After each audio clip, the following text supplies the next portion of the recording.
esta presentación desarrollaré el trabajo práctico correspondiente a la purificación del sulfato de cobre comercial correspondiente a la cátedra de Química General.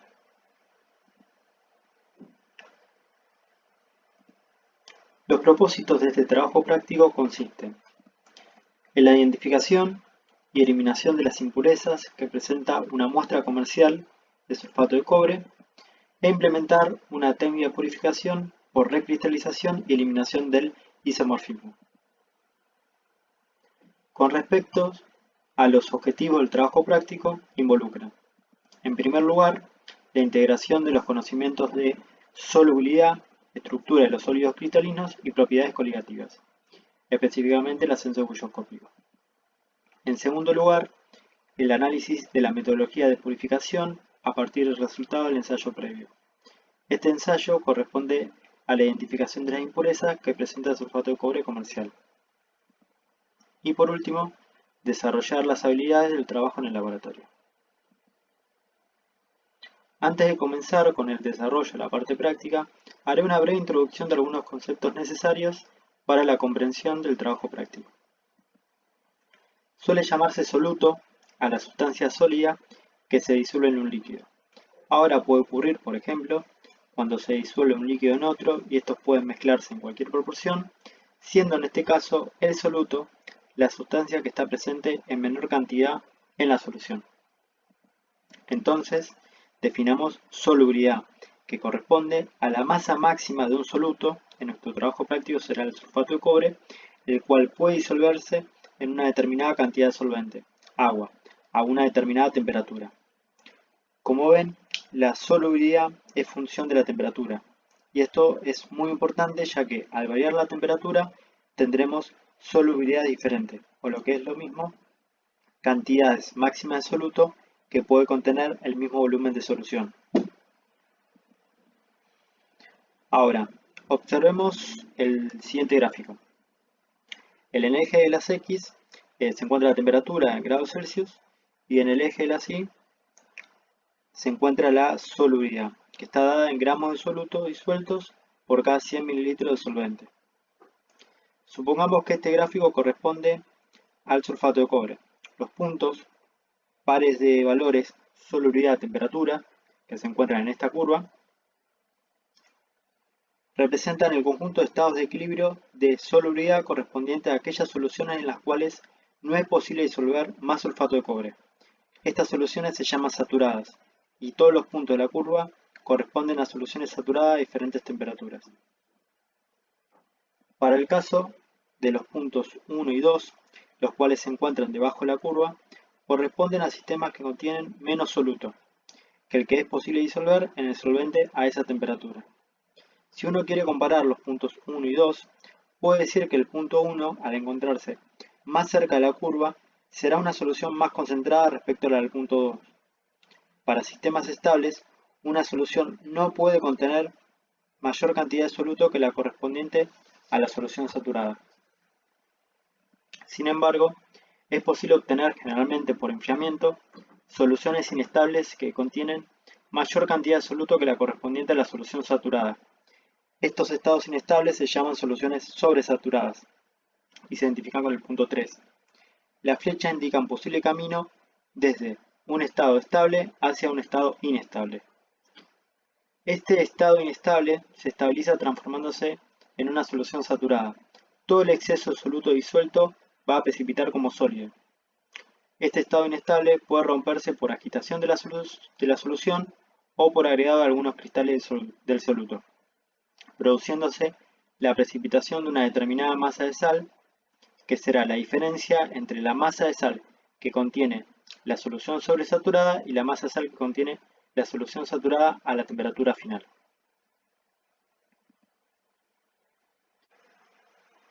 Antes de empezar con la descripción de la parte práctica, hablemos del sulfato de cobre comercial y cómo estará dividido el trabajo práctico. El sulfato de cobre que utilizaremos contiene 5 moléculas de agua y presenta dos tipos de impurezas. Por un lado, los silicatos, arena, las cuales son insolubles y por lo que son separables en forma directa. El sulfato ferroso, el cual no puede separarse por filtración directa porque es soluble en agua como el sulfato de cobre. Por lo tanto, En una primera etapa se realizará el ensayo previo, el cual consiste en la identificación de las impurezas. Como mencioné, los silicatos son insolubles en agua, por lo que la eliminación se realiza por disolución de la muestra en caliente y su posterior filtración. La arena va a quedar retenida en el papel de filtro y el sulfato de cobre luego se recristaliza al enfriar la solución. Con respecto al sulfato ferroso, el ion ferroso de hierro más 2, cuyo radio iónico 0,74 Å, se oxida a ion férrico, hierro más 3, de radio iónico 0,64 Å, con lo cual se modifica su radio iónico y no coprecipita junto al ion cúprico, cobre más 2, de 0,72 Å de radio iónico, en el sulfato de cobre.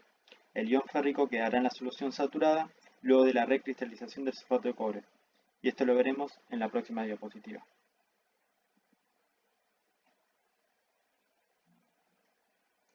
El trabajo práctico se divide en dos grandes etapas. La primera de ellas corresponde a la identificación cualitativa de las impurezas por medio de ensayos previos. En primer lugar, se realiza la preparación de la solución por medio del agregado de una cantidad de sulfato de cobre comercial en un tubo de ensayo con agua destilada.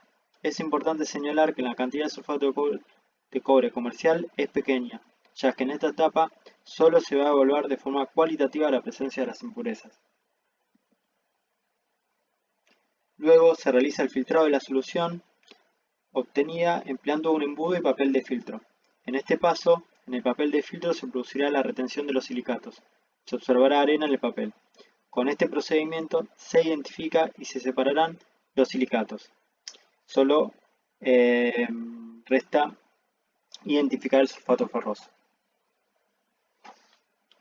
A la solución obtenida se le adiciona unas gotas de agua de bromo. Este paso se realiza bajo campana y lo realizan los ayudantes. Esto debido a que los vapores de este reactivo irritan los ojos y la garganta. Luego se calienta la solución sosteniendo el tubo de ensayo con un broche de madera, también bajo campana. Y por último dejamos enfriar durante unos minutos. Ahora, ¿qué ocurre cuando agregamos el agua de bromo? El bromo actúa como agente oxidante. Esto quiere decir que oxidará el hierro. Por lo tanto, el ion ferroso pasará a ion férrico y el bromo pasará a bromuro. Como dijimos anteriormente, el ion ferroso y el ion cúprico son muy similares y esto genera que puedan crecer formando un sólido que contiene las dos sustancias. Es por esto que este paso es importante, ya que al pasar el ion ferroso a férrico se formará sulfato férrico, el cual tiene una estructura cristalina diferente al sulfato ferroso y por ende al sulfato de cobre. Es importante señalar que estos pasos serán utilizados cuando realicemos la etapa de purificación del sulfato de cobre comercial.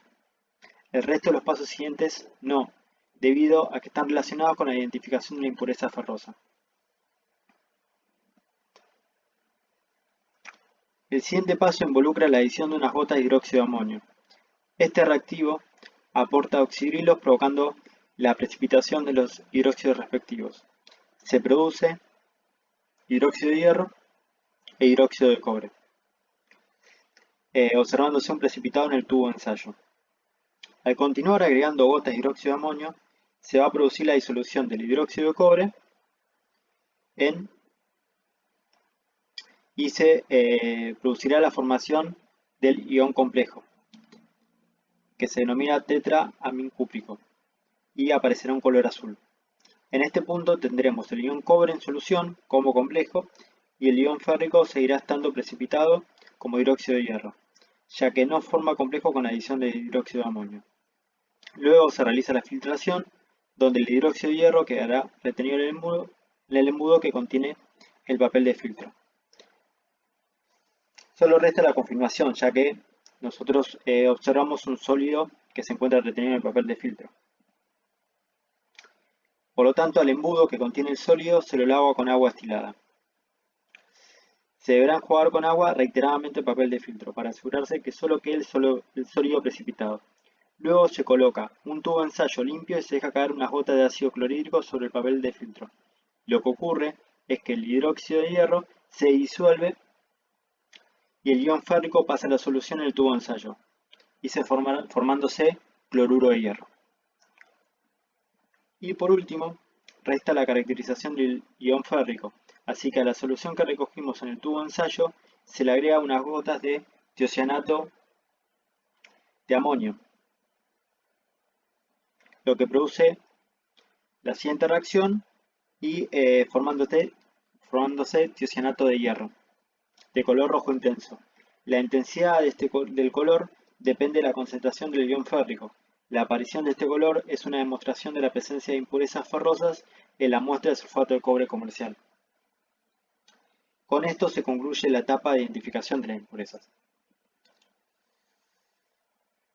Ahora la otra gran etapa del trabajo práctico consiste en la purificación del sulfato de cobre comercial. Por lo tanto, en primer lugar, con la ayuda de un mortero se realiza la trituración de 50 gramos de sulfato de cobre impuro para obtener un polvo fino. Este dato, la cantidad de sulfato de cobre, es importante, ya que corresponderá a la masa de sulfato de cobre disuelta originalmente. Luego se coloca en un vaso de precipitado un determinado volumen de agua destilada y se calienta hasta ebullición.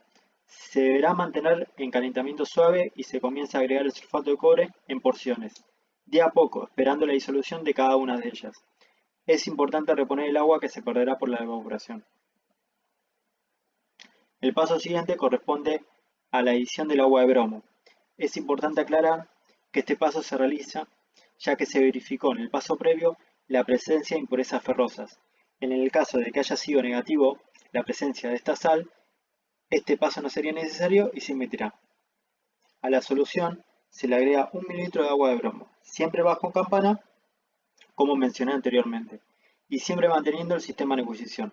Recuerden que la solubilidad es función de la temperatura, y si por alguna razón disminuimos la temperatura, la solubilidad también lo hará. Esto quiere decir que la cantidad de sulfato de cobre en solución va a disminuir. El siguiente paso corresponde a la filtración. Por lo tanto, se separarán los silicatos que serán retenidos en el papel de filtro. Para realizar este paso se verterá la solución contenida en el vaso precipitado en un embudo que contiene un papel de filtro, ayudado con una varilla de vidrio, y se recogerá la solución en un Erlenmeyer.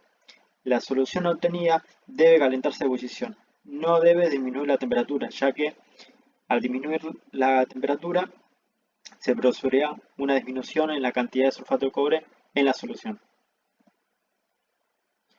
Luego se realiza la cristalización por enfriamiento.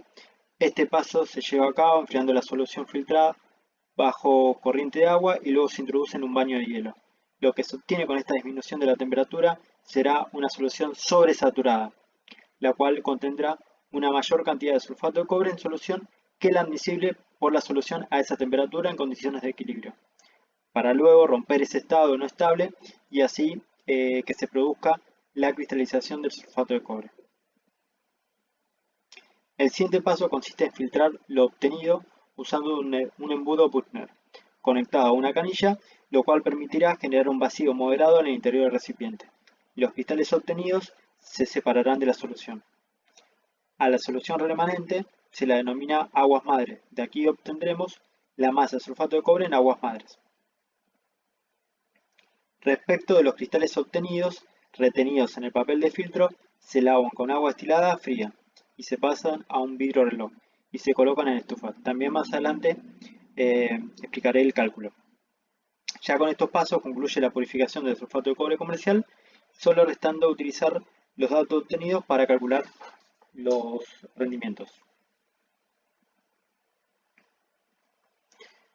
Teniendo en cuenta que la purificación por cristalización por enfriamiento solo es factible cuando la solubilidad a altas temperaturas es mayor que la solubilidad a baja temperatura, la proporción de soluto recuperado por precipitación a baja temperatura respecto del disuelto a alta temperatura se expresa a partir del rendimiento de cristalización. Este rendimiento será igual a la masa de cristales purificados, en el caso de lo realizado experimentalmente, corresponden a la cantidad de sulfato de cobre obtenido luego de la purificación, ya secados y recalculados como pentahidratados. Este cálculo lo veremos en la próxima diapositiva. Dividido la masa de la muestra disuelta originalmente, que corresponde a la cantidad de sulfato de cobre que utilizamos al principio de la etapa de purificación, y que equivale a 50 gramos. Este rendimiento será mayor si se enfrían soluciones saturadas, cuanto mayor sea la diferencia de solubilidades y cuanto mayor sea la temperatura de partida y menor la final. Este rendimiento tendría un valor máximo teórico que será igual a la solubilidad a alta temperatura menos a la de menor temperatura dividido a la de alta temperatura. El rendimiento de cristalización se acerca a este máximo teórico si la solución original está saturada, si las impurezas son despreciables y si no hay pérdidas significativas. El rendimiento de cristalización va a depender de las manipulaciones del proceso de purificación, ya que producen pérdidas en forma de líquidos volcados o retenidos en los filtros o cristales formados en la pared de los vasos, entre otros. Debido a esto es que se define un rendimiento operativo, que va a ser igual a la masa de cristales purificados, secos y recalculados como pentahidratados, más la masa de sulfato de cobre disuelto en las aguas madres, dividido la masa de cristales disuelta originalmente, la que ya mencioné y que equivale a 50 gramos. Ahora, respecto a las determinaciones experimentales. La masa inicial de muestra del sulfato de cobre comercial corresponde a la masa de sulfato comercial que se utilizó para preparar la solución, 50 gramos. La masa de sulfato comercial seco se refiere a la masa obtenida ya secada en la estufa. Es importante aclarar que los cristales obtenidos luego de la última filtración corresponden al sulfato de cobre húmedo, así que es necesario secarlo en estufa. Al introducirlo en la estufa, en función de la temperatura y el tiempo, se va a producir la eliminación de moléculas de agua. A 90 grados, el sulfato de cobre pierde 2 moléculas de agua, y a una temperatura de 105 grados, 2 moléculas de agua adicionales. Por lo tanto, luego de estar en estufa a una temperatura de 105 grados, obtendremos un sulfato de cobre monohidratado. En nuestro ejemplo, equivale a 30 gramos. Entonces, se puede realizar una equivalencia relacionando el sulfato de cobre monohidratado obtenido en la estufa con el sulfato de cobre pentahidratado. En este ejemplo, sabiendo el peso molecular de los sulfatos de cobre mono y pentahidratados y que la relación es 1 a 1, con una regla de 3 se puede determinar la cantidad de sulfato de cobre pentahidratado que corresponden a los obtenidos luego de estar en la estufa, el cual nos daría un valor de 42,18 gramos. Esto quiere decir que los 30 gramos de sulfato de cobre monohidratados obtenidos en la estufa equivalen a los 42,18 gramos de sulfato de cobre pentahidratados. Este paso es importante, ya que cuando calculemos el rendimiento, las masas de cristales utilizadas deben ser similares. Luego, el volumen de aguas madres corresponden a la solución recogida en el Erlenmeyer, luego de la filtración, siendo para este ejemplo 43,50 mililitros. Utilizando un densímetro, el cual es un instrumento de medición que sirve para determinar la densidad relativa de un líquido sin necesidad de calcular su masa, se obtendría un valor de 1,040 gramos por mililitro. Y con este valor de densidad y utilizando una tabla de densidad de sulfato de cobre en función de la temperatura, se puede determinar la concentración del mismo. En este caso, suponiendo una temperatura de 25 grados, la concentración será igual a 0,261 mol por litro o 65,2 gramos por litro. Entonces, sabiendo que en 1000 mililitros de solución tendremos 65,2 gramos de sulfato de cobre pentahidratados en 43,50 mililitros, que corresponden al volumen de las aguas madres, esto equivale a 2,83 gramos de sulfato de cobre pentahidratado, que sería la masa de sulfato de cobre pentahidratado en aguas madres. Y ya con estos datos se pueden calcular los respectivos rendimientos. Respecto al rendimiento operativo, que es igual a la masa de cristales obtenidas, 42,18 gramos, más la masa absoluta en aguas madres, 2,83 gramos, dividido la masa absoluta disuelta originalmente, 50 gramos, Esto nos da un valor de 0,90 que multiplicado por 100 es igual a 90%. Por lo tanto, el rendimiento operativo va a ser igual a 90%. Con respecto al rendimiento de cristalización, que es igual a la masa de cristales obtenida, 42,18 gramos, dividido la masa absoluta disuelta originalmente, 50 gramos, siendo igual a 0,84, que nos daría un rendimiento de cristalización del 84%.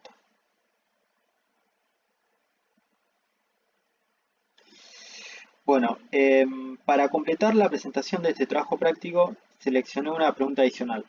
La mayoría de las preguntas relacionadas al trabajo práctico se encuentran explicadas a lo largo de la presentación, por lo tanto, elegí la número 7 de la guía de trabajos prácticos del año 2019.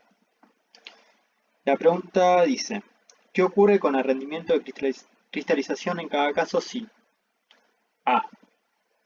Se parte de un volumen mayor de solución saturada? Se parte de una solución saturada a mayor temperatura. Se enfría a una temperatura más baja. Y por último, la D. Se parte de una solución no saturada. Teniendo en cuenta lo que ya vimos en relación al rendimiento, sabemos que el rendimiento de cristalización es igual a la masa de cristales purificados dividido la masa de cristales disuelta originalmente, todo multiplicado por 100. Ahora, observemos en el gráfico, como el que vimos al principio. En el eje de las X se encuentra la temperatura en grados Celsius y en el eje de las Y la solubilidad, dada en gramos por 100 mililitros de solvente. Y los puntos de la curva que representan el conjunto de estados de equilibrio de solubilidad correspondiente a aquellas soluciones en las cuales no es posible disolver más soluto. El segmento A va a corresponder a la masa de cristales de sulfato de cobre purificados obtenidos a una temperatura T1. Y el segmento B corresponde a la masa de sulfato de cobre impuro disuelta originalmente a una temperatura T2, teniendo en cuenta que T2 es mayor a T1. Por lo tanto, el rendimiento teórico será el segmento B, A, dividido el segmento B. Por lo tanto, del inciso A, ¿qué pasaría si se parte de un volumen mayor de solución saturada? Si parto, por ejemplo, del doble de volumen de la solución saturada del sulfato de cobre impuro, inicialmente, tendría 2 veces la cantidad de masa disuelta, 2B, a la misma temperatura. Pero también obtendría el doble de masa de cristales purificados al descender la temperatura, 2A. Por lo tanto, el rendimiento de cristalización será igual a 2A sobre 2B, siendo igual a A sobre B, siendo esta expresión idéntica al rendimiento teórico, con lo cual concluimos que el rendimiento de cristalización no se verá afectado. Si bien el rendimiento de cristalización no cambia respecto al rendimiento de cristalización teórico, la cantidad de cristales purificados sí será mayor. Ahora, ¿qué pasaría si se parte una solución saturada a mayor temperatura? Teniendo en cuenta el mismo gráfico, el segmento C representa la cantidad de soluto adicional disuelta a la temperatura T3, la cual es mayor a T2. El rendimiento de cristalización para este inciso quedaría de la siguiente manera. El rendimiento será igual al segmento A más el segmento C adicional dividido el A más el segmento C adicional. Tanto el numerador como el denominador aumentan en la misma proporción, pero dado que el denominador es numéricamente mayor, el aumento del segmento C lo afectará relativamente más. Por lo tanto, lo podemos ver con un ejemplo. Supongamos que el segmento A equivale a 1 y el B es igual a 2. Entonces, esto se debe porque la cantidad disuelta es siempre mayor que la masa obtenida luego del proceso de purificación. Y el segmento C es igual a 1. Los rendimientos teóricos serán para este inciso en particular, teniendo en cuenta que se parte una solución a la temperatura T2, el rendimiento de cristalización será igual a 0,5. Si tenemos en cuenta que partimos de una solución saturada a mayor temperatura, T3, se tendrá en cuenta el segmento C adicional, o lo que es lo mismo, la cantidad adicional de disoluto en solución. En este caso el resultado será 0,6. Se ve claramente cómo el rendimiento en este caso es mayor que el esperado para un caso ideal, solución saturada a una menor temperatura. Ahora, en el inciso C, ¿qué ocurre si se enfría a una temperatura más baja? Siempre partiendo del mismo gráfico. El segmento D representa la cantidad de cristales adicionales obtenidos por haber llevado el sistema a una temperatura T3, la cual es menor a T2. El rendimiento de cristalización para este caso se expresa de la siguiente manera. El rendimiento será igual a la suma del segmento A más D dividido el segmento B. Al presentar un numerador mayor que en el caso ideal, sí que se enfríe a una temperatura más baja, necesariamente vamos a inferir que el rendimiento de cristalización va a ser mayor. Y por último, el inciso D se parte de una solución no saturada, también utilizando el mismo gráfico. El segmento E representa la menor cantidad de cristales disueltos por haber partido una solución no saturada a la temperatura T1. Por lo tanto, representa una menor cantidad de cristales obtenida a partir de una solución no saturada, representada con la letra X. El rendimiento de cristalización, para este caso, será igual al segmento A menos el segmento E dividido el B menos el B. Fíjense que tanto el numerador como el denominador se ven afectados.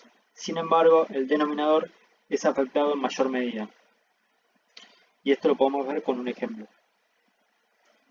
Supongamos que el segmento A vale 2 y el B es igual a 3. Esto se debe a que la cantidad disuelta es siempre mayor que la masa obtenida luego del proceso de purificación. Y el segmento E es igual a 1. Los rendimientos teóricos serán para este inciso en particular igual al segmento A dividido el B, dando un valor de 0,6. Ahora, si tenemos en cuenta que partimos de una solución no saturada, se tendrá en cuenta el segmento E, o lo que es lo mismo, la menor cantidad de soluto en solución. En este caso, el rendimiento nos dará 0,5. Por lo tanto, se observa que el rendimiento en este caso es menor que el esperado. Y con esto concluimos la pregunta complementaria número 7. Y esto fue todo. Muchas gracias.